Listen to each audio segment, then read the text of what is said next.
Carlos Saura's film that has grown old, has raised her own family, and now has some issues with that teenage girl who plays Ouija, and so for me it was the first option, and luckily enough, when she read the script, she wanted to make the movie, so it was just a gift for us to have her on board. Thank you. Do you have some questions for Paco or for Sandra? Yes, I can see. Okay, go ahead. Go ahead. Yeah. Okay, you can go first, and then over there. Perfect, sorry. I imagine this work was pretty traumatizing for the child actors, and I'm wondering how you limited that trauma. How you prevented that. Right, so the question is about how it might have been quite traumatic for the child actors to make this film, and how you dealt with that. You know, it takes what it takes to make a movie. No, I'm kidding. No, I'm kidding. No, you know, for them there is a very thin frontier. You said frontier from reality and fantasy. For kids, it's very easy to connect with the fantasy world. So what we had in order to protect them, because we knew they were going to go through some very hard emotions and things that could be shocking for them. What we made, it was like playing a game that when they entered the set, it was a fantasy world where everything could happen.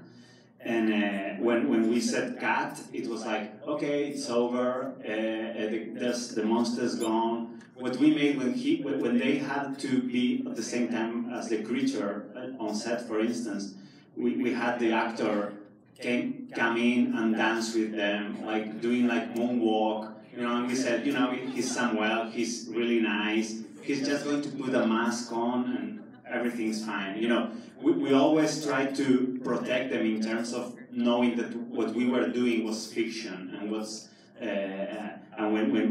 because it was very physical and very intense, the shooting, because we played very, very loud music all the time, and I was shouting all the time to them for having them, you know, constantly on the edge of a nervous breakdown. So for them it was a bit stressful, but as I said, I'm repeating myself now. Sorry about that. We try to always have them being very conscious that when they were entering the set, it was a different world.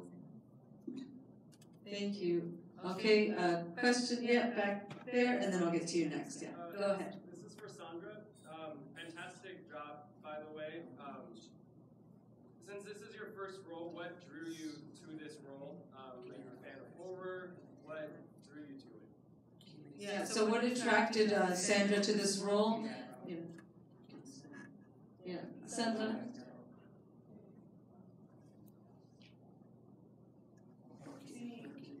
No, ¿qué te atrayó al rol? No. ¿Tú lo dices en español?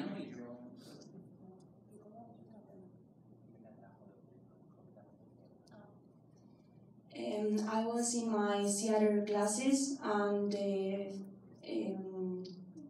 casting director, and the casting director came to the theater classes and saw me, and we did, I think, 4 castings, and I liked it because I always wanted to become an actress, and it was a horror movie, and I really like horror movies, and Paco is, you know, the king of it, so I didn't have to think about it. It was like, yes, I want. And it's your first. It was your first film. Yeah, my first film. Yeah, you do a fantastic job. Oh, thank you so much.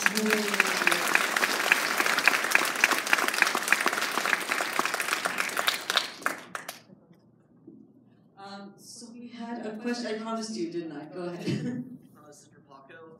So I know you're familiar, or you're known for the Rec series. this. What else can we look forward to in the future? Do you have anything on the horizon? Well, you know, we have here my producer, we have here my agent, so let's see what happens. I don't know, I think I've always worked in the field of genre movies, and I think I'm going to keep on shooting them because it's what I like most doing, and especially watching. And it is, you know, I want to really thank you all because it's so exciting to watch a film, and when people, yeah, like you feel the tension when they are caught in the movie. It's like an orgasm, you know, orgasm. You know? Yeah, okay, that's a tricky word. Yeah, it's so exciting. So I want to keep doing horror movies all my life. You know, sometimes. They ask and they say, how does it feel to be labeled as a horror movie director? And I said, you know, I'm all into it. You know, I love it. So it's great.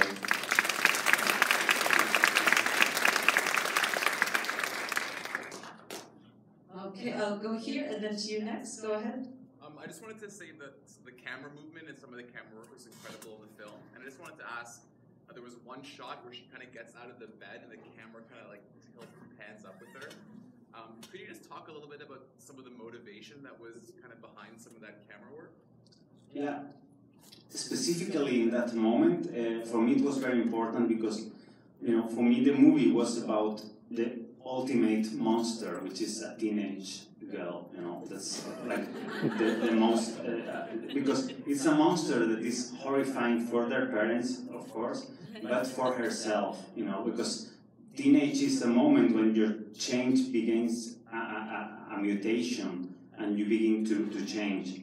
And there's a moment when you hardly recognize yourself in the mirror, and in the case of a young girl, it is even more bitter because it changes the way the world is looking at you. So for me, the moment when she has her first period, it was very, very important because that's a very scary moment when your mother comes to you as a girl and says, "You're a woman now," and it's like, oh, so yesterday I was a different person. What was happening with me? And for me, it was very important that the camera showed at that moment that the world in a way is going to change around her, you know, and for that reason we have that movement, and afterwards when she's walking down the streets everyone is walking backwards because I wanted to express the feeling in her soul, like saying, I no longer recognize the world around me. I'm going to have to learn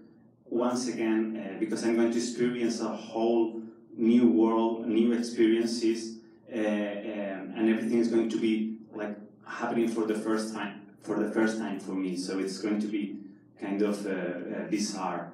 And for me, it was very important that when she looks at herself in the mirror, she sees a monster, because I think that's something that has happened to all of us in here. We're all adults, so it's something that there is one day in your life that you talk to your mother and you say, "Mom," and it's like, "Oh, whose voice is that?" No, I'm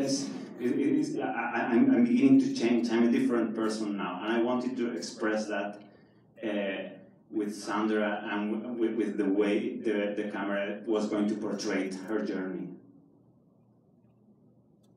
Thanks. Yeah, in the back there. So this movie was very scary, but also very kind of fun and childlike and campy. Like, was that your vision from the beginning? Can you speak to that? Right. So the movie's very scary, but it also has a lot of fun, campy moments. Was that your vision from the beginning? Yeah, you know, the humor is there because it's something that you can't help when you live in Spain. You know, everything is fun, so we can't help it. So I mean it is very true. When we have the most horrific things happening, there's jokes online 30 seconds afterwards. You know, it's like, oh, why can't we be laughing about that? And we do. So I can't help it. what I wanted to make, I wanted the movie to be scary, but at the same time I wanted to be moving, because for me it's a very emotional film. For me it's, you know, and it's strangely enough, it's the first time I've made a movie that a producer has offered me, that it's not like I'm not the source of the project, but at the same time it's the most intimate movie I've ever made, because I was going through a moment of my life. I wanted to portray myself in the movie, and I had the same age that Veronica has when in 1991.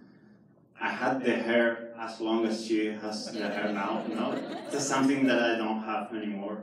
But so I wanted the movie to portray that moment in Spanish history, that moment of my own life, of changing, of not recognizing the world, of feeling different, of feeling vulnerable. I wanted the film to have all that, but at the same time, I was always constantly trying to not to make it too dramatic. I was okay. I want it to be a horror movie, you know. But still, I think in the end, the outcome has been like in the middle of. I agree with you. I think it's a movie that's not only a horror movie. It's something a bit more special, I think. Thank you. Yeah, go ahead right there. Is the movie truly based on real events, and were the pictures at the end of it incorporated from like real evidence, or it kind of looked like it was in a different style from the rest of it? Yeah, so the question is, was this really based on real events, and were those pictures at the end actually taken from anything real? I have this question too. So. Okay, let's go. The film is inspired on real events, but there is a moment when you begin the research of something like this, like a paranormal incident. There is in Spain, it's very popular, this file, because it is, as they say in the film, is the only time as a police officer has said that he has witnessed something paranormal, and it's written on a report with an official police stamp, and it's really impressive when you look at it. But I think when we tell something, it becomes a story, even if it's in the news. You only have to read the different newspapers to know how different reality it is, depending on who is telling it.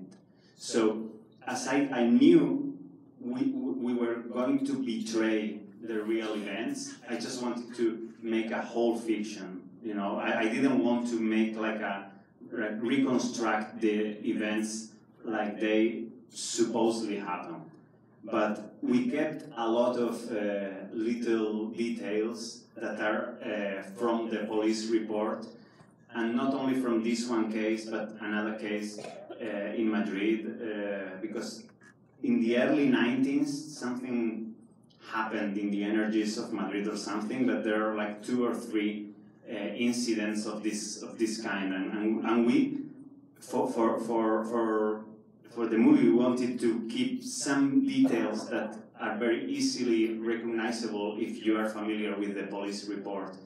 But the whole story of Veronica and the sisters and Antoñito, this little Marlon Brando with glasses, it's all a fiction, but it's very close. For instance, it's very strong to see the picture burning, because that's real. That really happened. That the portrait of the girl burned. That really happened, and every time I see it in the movie, I have like goosebumps, because it's like, okay, I imagine a world for Veronica, and I imagine the situations, but when I see on screens particular events that are real, it's something that is scary for me. And I think, in a way, I don't know, in a Paulo Coelho way, I don't know if you know Paulo Coelho, but I don't recommend it, but if you can read it if you want.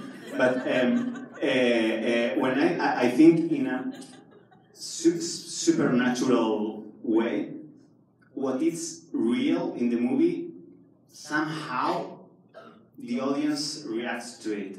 You know, even if they don't know if it is real or not. When it is real, there is something like whispering in your ear that, oh, this happened. I don't know. It's maybe it's just me, but I think it is. And regarding the pictures at the end of the movie, we took them on set. This is the set. Thanks. Okay, we have time for one last question. It'll be for you. Go. Yeah, sorry, I can't see, but yes, go ahead. Two more. Go ahead. Something quick about the music. How did you decide on choosing Héroes de Silencio? Is there a connection to the band? And who is the bigger fan? Sandra or you? It used to be me, but I think now we both are big fans.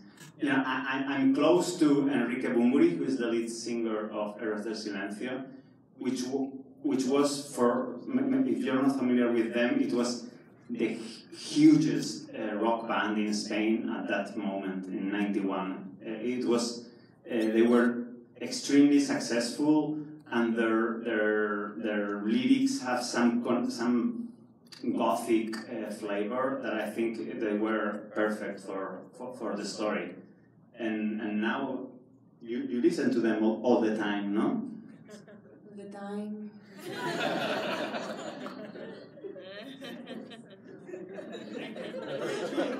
We have one last question. Go ahead, sir. Yeah.